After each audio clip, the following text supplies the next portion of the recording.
It's Lexi Potter over to Jill Kafalis. Over to Devin LaCroix with a shot. And she'll find the corner of the goal. Gordon takes an early 1-0 lead.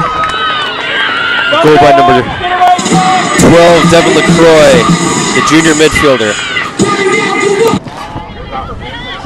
Here's Lexi Potter getting a shot off, and she scores! Number 19, Lexi Potter, extends their lead 2-1 over the Roger Williams Hawks. Showing her move over to Asha Steele.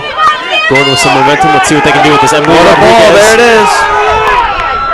A shot on goal. There it is. Number 10. There it is.